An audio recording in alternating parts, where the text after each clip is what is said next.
ahead on 12 News, it's full speed ahead for electronic gambling. 1 month later, see if local charities are hitting a lucky streak. Then, a growing business trend with a prime example in Brooklyn Park. But first, a soccer fight fallout. We'll have the latest on a case that's upsetting soccer fans and parents. 12 News starts right now. The soccer fight between Totino-Grace and Prairie Seeds Academy has drawn widespread reaction and is currently in the hands of Maple Grove Police. Hello, I'm Alexandra Renslow. And I'm Mike Johnson. That fight is now a police investigation, with the State High School League also expected to weigh in on the matter. Delane Cleveland reached out to multiple authorities today and joins us with more. Delane?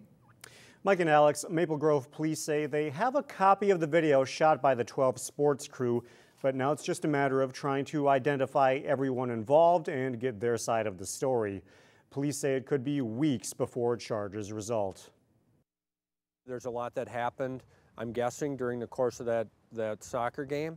We just have a small snapshot in time, and we're looking to see what happened before that, as well as during the actual video.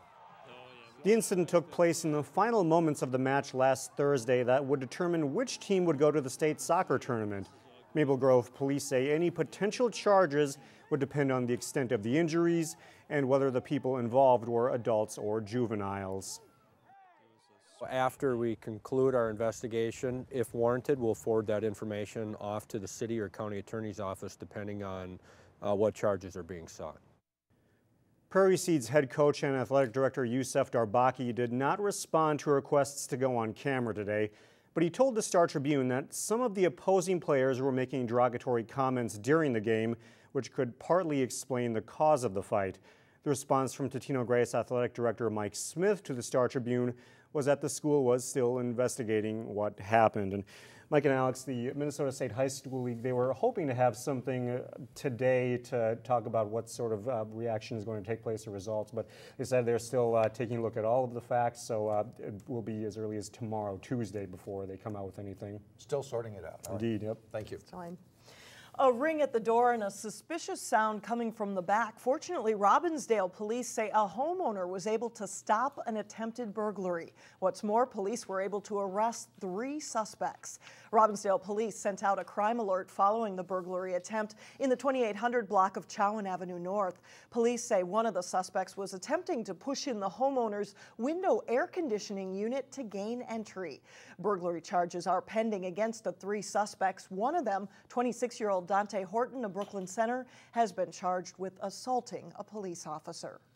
A Golden Valley man is accused of leading police on a chase through a residential neighborhood. The criminal complaint says Emmanuel Ard was speeding when police began pursuing him. The complaint says Ard did eventually pull over, but then took off again.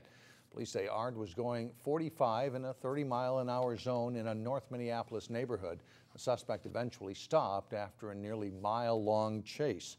Ard has an extensive criminal history ranging from domestic abuse to receiving stolen goods to a previous fleeing police case.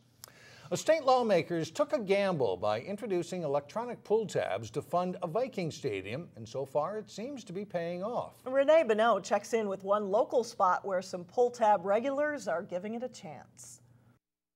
There's 5 games on these iPads. When it comes to playing pull tabs, Deb Olson is no novice. But this time she opts for the virtual version to see what all the fuss is about. More people like me are a little more skeptical because we just don't know what it's about. More often than not, it's curiosity that drives customers to try the electronic pull tabs at the Sunshine Factory in New Hope. There's a lot of interest. You know, people will come down to the booth, and if they don't know that we have it and they see the machines there, they're like, oh, what's this?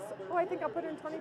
The Sunshine Factory is one of 3 pull tab locations that raise money for the Armstrong Cooper Youth Hockey Association. It's the busiest of the 3, and that's why the charity decided to go electronic here first. You know, it's like the new thing, so everybody's talking about it, and you know, we just wanted to get in at the beginning. What we're trying to figure out right now, is this a novelty effect? Is this something that has traction and will continue? It's unknown. Statewide, electronic pull tabs have raked in about $700,000 in its first month. About $100,000 of that go to charities. We won't know until the end of the year how much money will fund the new Viking Stadium, the whole reason electronic pull tabs were introduced in the first place. Last year, there was $37 million received from taxes and charitable gambling alone. And so anything in excess of that this year then becomes monies that are available for the stadium payments. $5. Oh, $5. Deb Olson hit a lucky streak, but says she's still skeptical. I liked it, but I really see the money going a little faster than the regular cardboard ones. Even if electronic pull tabs don't bring in the kind of dough the Vikings hope for, many say there's still a win-win for charities. I think it is something that will enhance what we already have, and that's what's going to be nice about it. In New Hope, Renee Bonneau, 12 News. Right now, about 40 sites in the state sell video pull tab games, and only one manufacturer is approved to sell those games to the state. But state officials say those numbers will grow in the next few months. It's not only America's symbol of freedom, the state DNR is using it as a symbol to change deer hunting habits. A bald eagle caught the attention of visitors at Cabela's in Rogers over the weekend. The eagle was used to draw attention to relatively new copper ammunition that the DNR is recommending. Wildlife experts say the more commonly used lead bullets can poison bald eagles because the bird often feasts on deceased deer for food. Copper ammunition is great. You can hunt assured that nothing that's left out in the field is going to harm an eagle if you use that kind of ammunition. Copper ammo is more expensive than lead. Experts also recommend burying deer entrails as another way to protect wildlife. Busting at the seams. That's how Wayzata schools can describe enrollment at some of its elementary schools. As a result, the Wayzata district has started studying school boundary changes. The district has formed a committee to look at the issue. It'll also soon begin taking public input. School officials say Plymouth Creek Elementary is the most crowded. The district has already moved kindergarten from Plymouth Creek to Central Middle School. Well, still ahead, a business trend seen across the country. And there's a prime example in Brooklyn Park. We'll take you there coming up next. Then later in sports, Wayzata's girls soccer team prepares for what the Trojans hope will be another state championship run. But first, it's your AccuWeather forecast.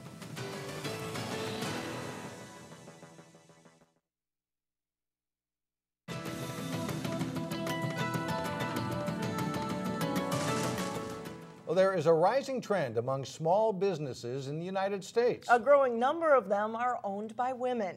In the past 15 years, the number of women-owned businesses has increased by 54%. In today's Business Matters, we visit a local entrepreneur making her mark in a traditionally male-dominated industry. At the Brooklyn Park-based headquarters of Pilgrim Cleaners, hundreds of men's shirts are coming off the line. This is all new back here, these units. But there's a woman running the whole operation. Our shirt volume has now increased about 8% this past year. So that's an indicator for us. The economy is doing better. People's confidence is growing. President Bonnie Engler owns and operates this dry cleaning company with 24 shops and 200 employees. You have to keep being progressive in everything you do. She's part of a growing trend of women-owned businesses nationwide. Data is showing that women-owned businesses are growing 1.5 times faster than overall businesses in the economy. Small business advocate Chris Hearn believes the growth is in part due to a demographic shift with more women in college than men. But it's also a cultural shift enabling women to bring different skills to the table. I've often said I think women are the best salespeople out there.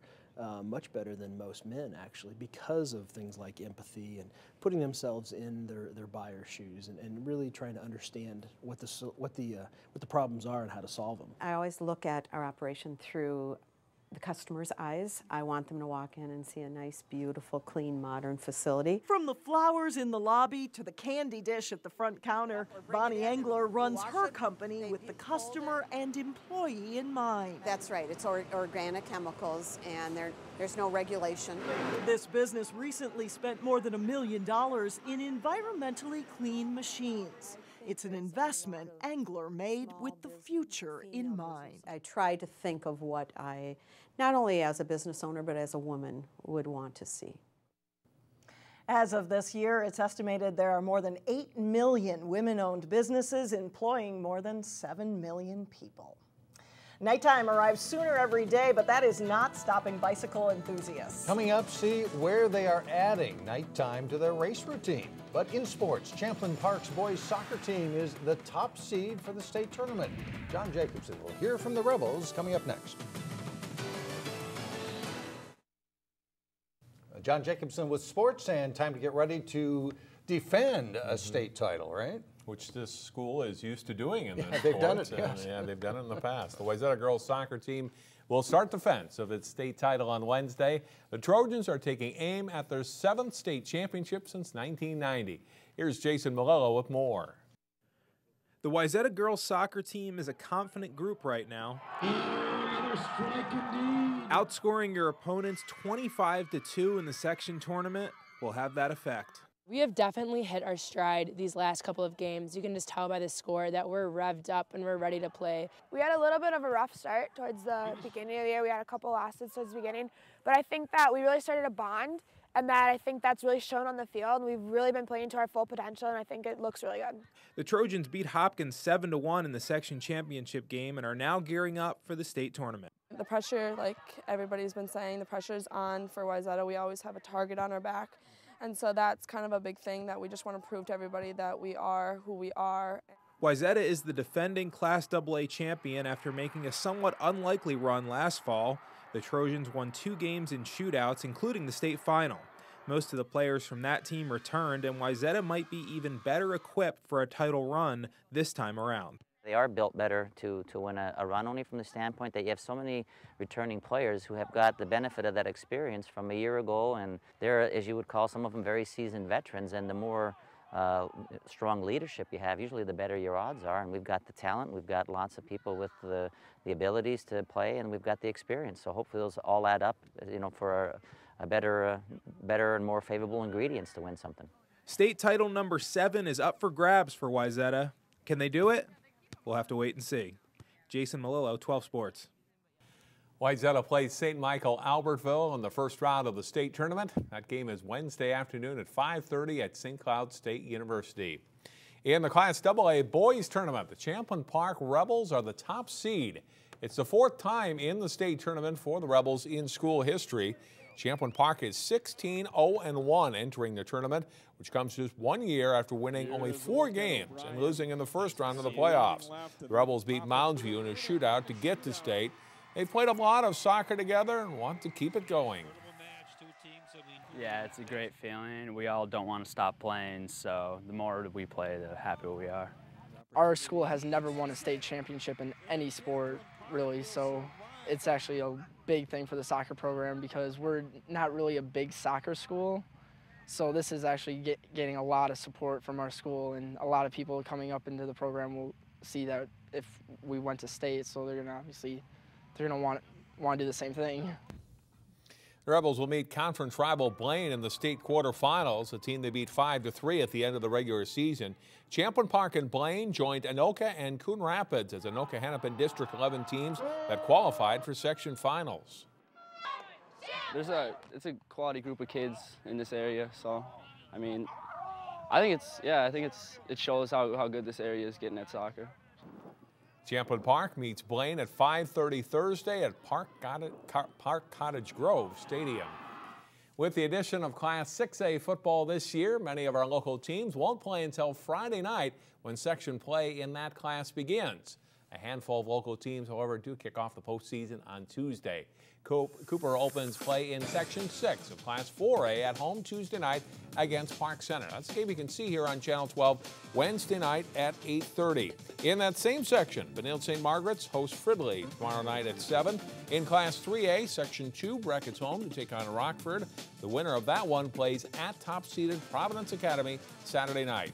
And in Section 4AA, Brooklyn Center is at Mayor Lutheran. Section volleyball play also getting underway this week. State tennis, a lot going on. Yes, thanks a lot, John. Today in Local Vote 2012, we are looking at congressional candidates representing the Northwest Metro. In Minnesota's 3rd District, Democrat Brian Barnes is running against Republican incumbent Eric Paulson, and both are talking about the economy. It's time we had a government that gets important things done.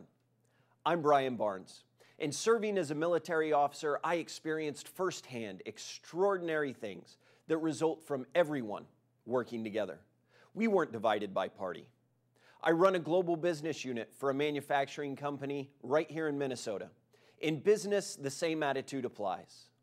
Now, my opponent, Eric Paulson, also likes to work together with Michelle Bachmann.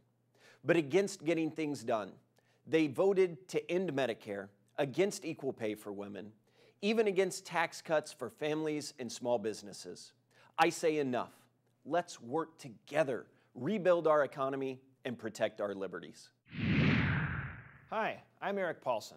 Washington has been on the wrong track for far too long, and we need to enact real, meaningful reforms that will grow our economy, create jobs, and address the $16 trillion national debt.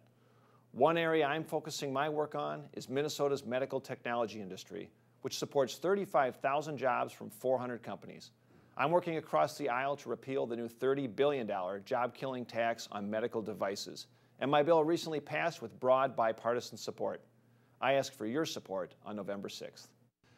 And on Tuesday, we'll hear from Keith Ellison and Chris Fields running for Congress in the 5th Congressional District. And remember, you can see all of the candidate profiles on our website, 12.tv, now through Election Day.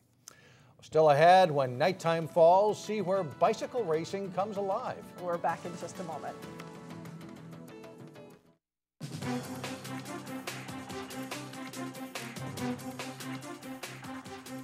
On Tuesday, we will take a closer look at what's expected to be a close political race in our area. John Hoffman and Ben Kruse are both working hard in Senate District 36 with just 2 weeks to go before the election. The tight race has also brought about negative ads against both candidates from outside sources that the candidates have no control over. We'll hear from both candidates tomorrow on 12 News. And finally, the hooting of owls, the chirping of crickets, and the pedaling of bicyclists? Well, actually, all three come alive for Tuesday night's Nocturnal bike race at Elm Creek Park Reserve. Racers will navigate more than 10 miles of trail using mounted bike lights. The race starts at 6:30 p.m. Registration begins at 5:30. It's open to riders 14 and older. The cost is $15. And I would think they'd want to know the route pretty well before you get going, right? I think there's going to be a lot of nocturnal bike riding, though, from here on out, right? Yeah. Until the snow flies, right? Yeah, it's getting darker early and earlier all the time. That's it for now. Thanks for joining us, everyone. Community Corner is coming up next.